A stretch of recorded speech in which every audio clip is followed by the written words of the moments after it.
Halo Sobat Bima, selamat datang kembali di Bimbingan Alumni. Di video kali ini, Sobat Bima akan ditemani oleh saya, Kak Usman. Kita akan membahas soal-soal pengetahuan dan pemahaman umum untuk UTBK SNBT. Tanpa berlama-lama lagi, yuk langsung kita mulai. Let's go!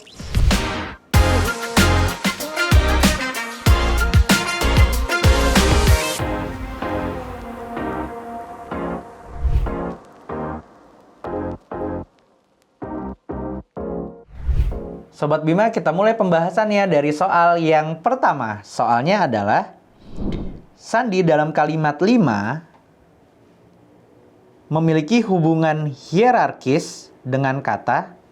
Nah, Sobat Bima, kalau Sobat Bima ditanyakan mengenai hubungan hierarkis, kita perlu identifikasi terlebih dahulu apa yang dimaksud dengan hubungan hierarkis tersebut.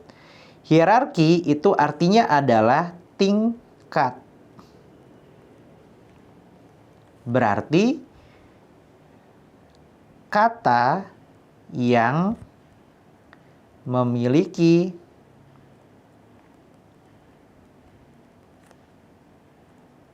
makna bertingkat. Ya, kalau berbicara mengenai tingkat berarti ada sesuatu yang tinggi dan ada sesuatu yang rendah.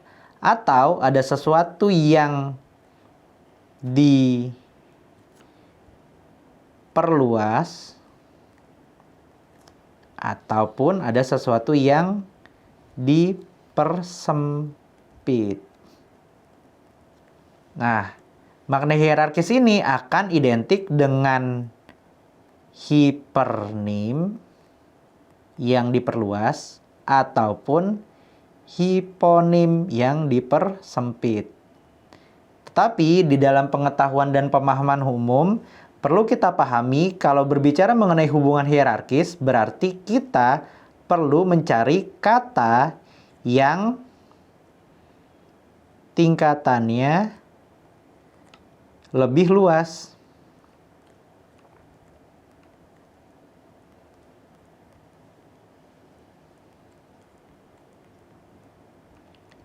Misalnya, kata kota atau kabupaten ya akan diperluas menjadi provinsi.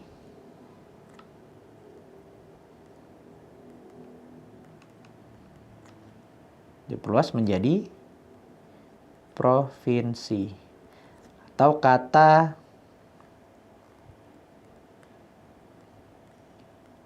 kucing, hubungan hierarkisnya dengan karnivora atau hewan. Nah, berarti yang perlu Sobat Bima pahami adalah hubungan hierarkis itu merupakan hubungan bertingkat. Jadi kita cari kata yang tingkatannya lebih luas dari kata yang ditanyakan. Nah, kalau kita kembali ke kalimat 5, ya, selain itu kita juga mempelajari cara melindungi privasi data dan meningkatkan keamanan ponsel. Itu pada kalimat keempat.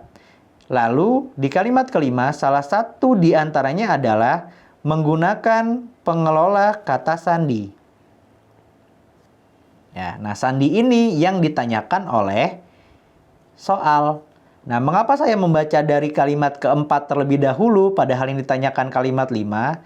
Biasanya di dalam artikel akan dijelaskan atau terdapat ya kemungkinan kalimat yang menjelaskan jawabannya. Nah, kata sandi itu kalau kita kaitkan berhubungan dengan keamanan yang ada di ponsel. Berhubungan juga dengan privasi data. Ya, tetapi dalam hal ini kata sandi juga ternyata berhubungan dengan karakter. Jadi tingkatannya kalau kita gambarkan ya sandi lalu dipersempit menjadi karakter yang acak diperluas lagi menjadi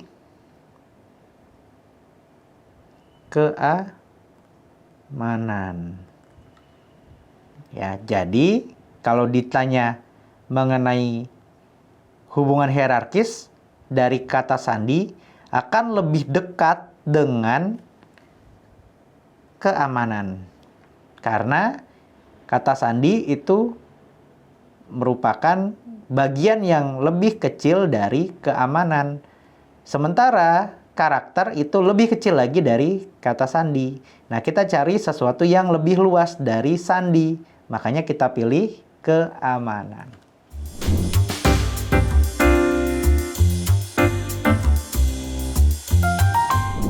Sobat Bima, kita lanjutkan pembahasan soal yang kedua. Soalnya adalah frasa yang cenderung tidak ditemukan dalam kamus, pemecahannya oleh komputer sulit dan hacker sulit meretas. Pada kalimat 7 akan menjadi benar susunannya, ya, seperti apa? Nah, kalau kita lihat di sini, ya, ada frasa yang ditentukan oleh soal. Nah, soal ini tipenya adalah frasa paralel. Nah, frasa paralel ini maksudnya adalah paralelisme. Atau kalau kita definisikan, unsur-unsur pada frasa harus setara. Ya. Dan juga sama. Jadi kita harus pastikan bahwa unsurnya setara dan sama. Unsur apa yang harus sama dan setara? Kita lihat dari unsur kata kerja di dalam kalimat tersebut. Nah, kata kerja atau unsur pertama yang muncul itu akan menjadi tolak ukur kita. Jadi biasanya soal seperti ini akan terdiri dari 3 unsur. Unsur pertama, unsur kedua, dan unsur ketiga. Nah, unsur pertama ini yang kita jadikan sebagai tolak ukur. Nah, kalau kita kembali ke soal, ya, unsur pertamanya muncul pada frasa yang cenderung tidak ditemukan dalam kamus. Nah, ini adalah bentuk frasa verba. Oke. Nah, dengan verba atau kata kerjanya ditemukan. Ini menjadi tolak ukurnya, berarti menggunakan imbuhan di. Ya, artinya di unsur kedua harus menggunakan imbuhan di juga. Dan di unsur ketiga juga harus menggunakan imbuhan di. Nah, di sini kalau kita lihat kemungkinan yang menjadi kata kerja adalah kata pemecahannya. Dalam hal ini bentuknya belum menjadi kata kerja, masih menjadi kata benda. Untuk itu perlu kita ubah menjadi dipecahkan.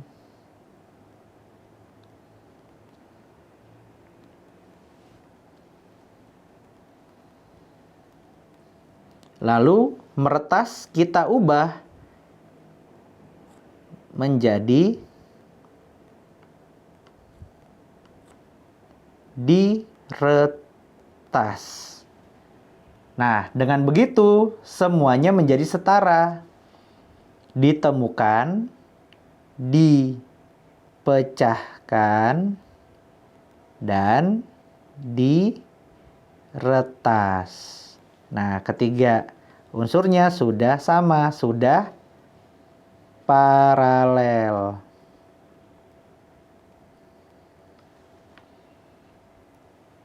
Sekarang kita tinggal cocokkan di pilihan jawaban mana yang ada kata ditemukan, kemudian dipecahkan, dan diretas.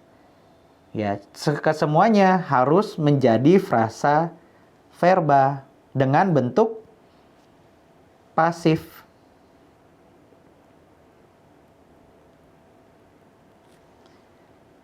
Kalau kita identifikasi di sini, ya, kita harus pastikan semuanya sama. Ditemukan, dipecahkan, dan diretas. Yang lainnya, tertemukan itu kurang tepat, terpecahkan juga kurang tepat, dan peretasannya kurang tepat. Lalu, ditemukan, di sini masih pemecahan, ya, tetapi di sini sudah diretas. Ada satu yang belum sama.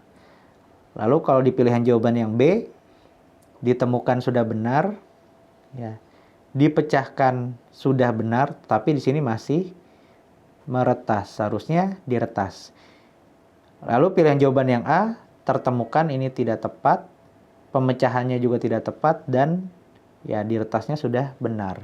Satu-satunya yang sudah setara adalah pilihan jawaban yang E, yang cenderung tidak ditemukan dalam kamus, sulit dipecahkan oleh komputer, dan sulit diretas oleh hacker.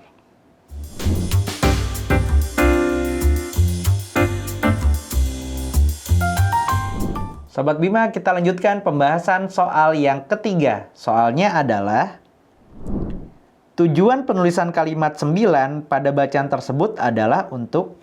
Nah, yang ditanyakan di sini adalah tujuan penulisan. Ya, berarti kita fokus pada tujuan. Nah, tujuan penulisan itu beragam, Sobat Bima. Ada yang hendak menjelaskan secara detail,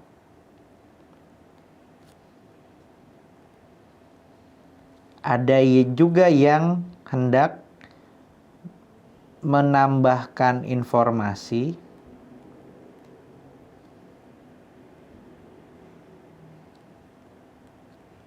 ada juga yang hendak membandingkan. Jadi antara satu dan dua hal itu dibandingkan. Ada juga yang hendak menyanggah atau membuat menjadi kontras.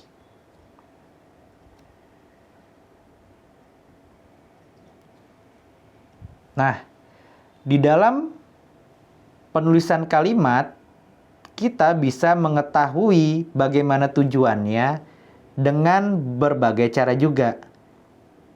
Ya, cara pertama, lihat dari kata hubung yang digunakan. Ya.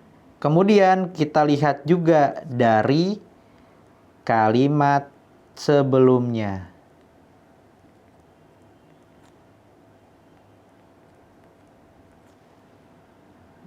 Lalu bisa juga dengan memaknai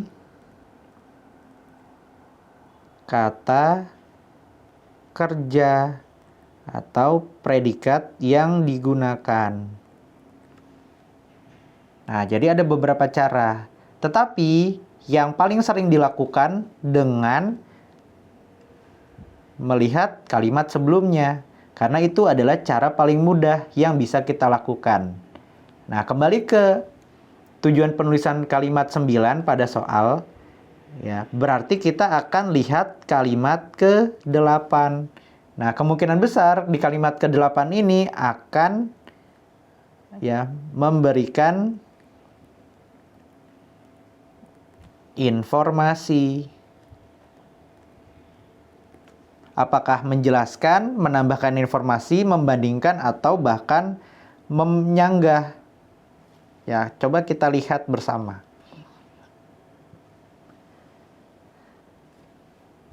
Disinilah aplikasi pengelola kata sandi berguna. Oke, ada kata disinilah. Ya, berarti ini akan merujuk pada kalimat sebelumnya. Jadi kata disinilah menjelaskan apa yang terdapat pada kalimat sebelumnya.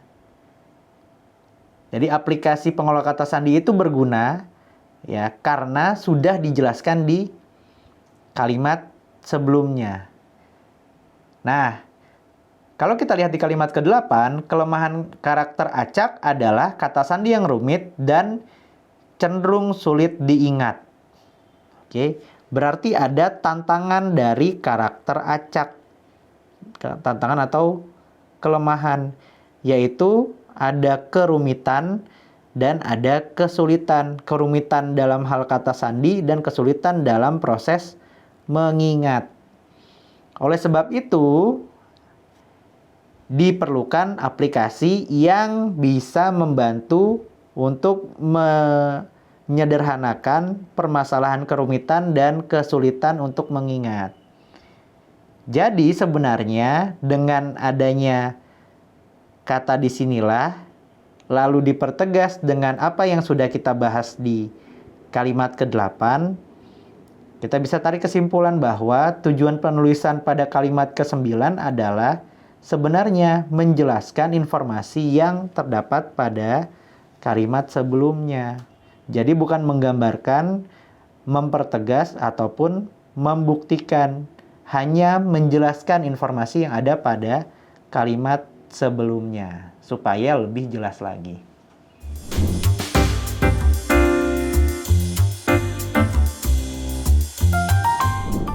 Sobat Bima, kita lanjutkan pembahasan soal yang keempat. Soalnya adalah fakta dalam kalimat tersebut terdapat pada. Nah, kita diminta untuk mengidentifikasi fakta. Apa yang dimaksud dengan fakta? Fakta mudahnya bukan pendapat. Berarti fakta juga bukan opini. Artinya, fakta merupakan sesuatu yang sudah terjadi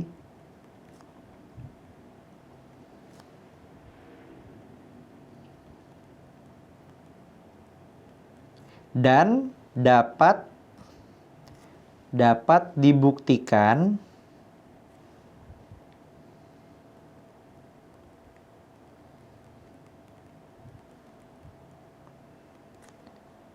secara objektif. Ya. Jadi kuncinya ada pada objektivitas. Ya. Nah, fakta itu pasti valid dan benar. Karena sesuatu sudah terjadi. Nah, karena kita berbicara fakta, maka kita harus menghindari yang berhubungan dengan pendapat ataupun opini. Tapi kita fokus pada objektivitas. Kalau kita kembali ke soal, dalam bacaan tersebut di pilihan jawaban ada kalimat 6, 8, 10, 11, dan 12. Kita lihat satu persatu dari kalimat ke-6. Kata sandi yang terkuat adalah karakter acak. Nah, di sini ada unsur opini, terkuat. Ya. Terkuat ini mengindikasikan adanya opini. Ya, terkuat menurut penulis. Menurut penulis. Bisa jadi kalau kita yang menganggap itu menjadi sebuah tulisan, bisa jadi kita menganggapnya bukan sebagai yang terkuat. Ya, beda kalau penulis menuliskannya dengan kata sandi yang kuat adalah karakter acak. Nah, kuat di sini akan lebih berpotensi sebagai fakta. Ya, adanya imbuhan ter menyebabkan kita bisa mengindikasikannya sebagai opini. Lalu yang berikutnya, kalimat ke-8. Kelemahan karakter acak adalah kata sandi yang rumit dan cenderung. Ini mengindikasikan opini juga. Cenderung relatif itu berdasarkan pendapat orang.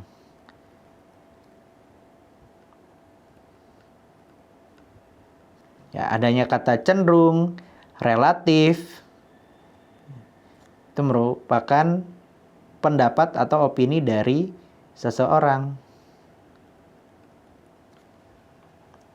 Apabila dituliskan seperti ini, kelemahan karakter acak adalah kata sandi yang rumit dan sulit diingat. Itu mungkin akan menjadi fakta. Tapi adanya kata cenderung menyebabkan menjadi opini. Karena sifatnya relatif, tergantung kepada masing-masing orang. Yang berikutnya adalah kalimat ke-10. Pengelola kata sandi menyimpan semua kata sandi dalam satu aplikasi terenkripsi dan dilindungi oleh kata sandi. Oke.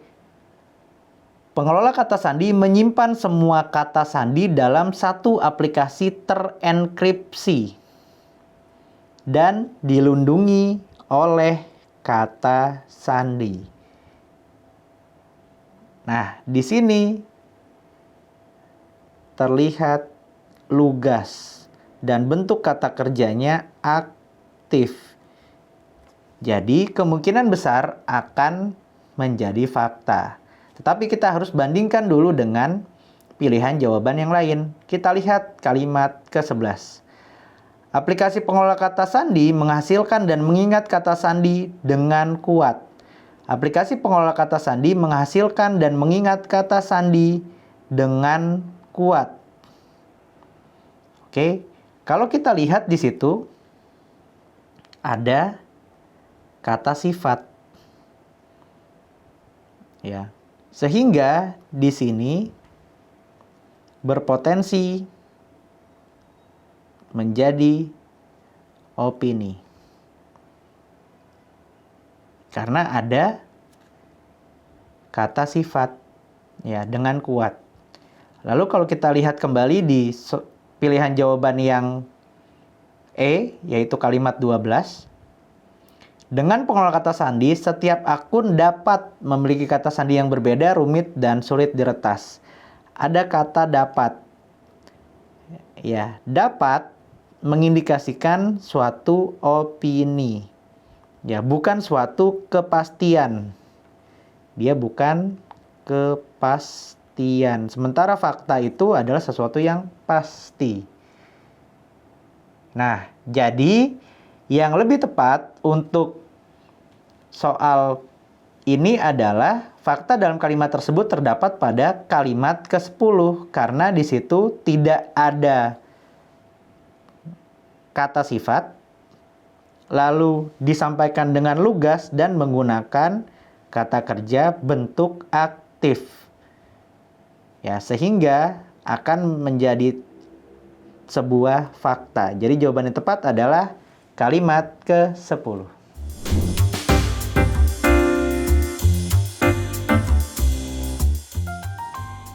Bagaimana Sobat Bima? Sudah mulai paham kan? Ingat ya, kunci sukses UTBK SNBT pengetahuan dan pemahaman umum adalah latihan soal yang rutin dan pemahaman konsep yang kuat. Kira-kira kita bahas apa lagi ya? Yuk tuliskan di kolom komentar di bawah ini.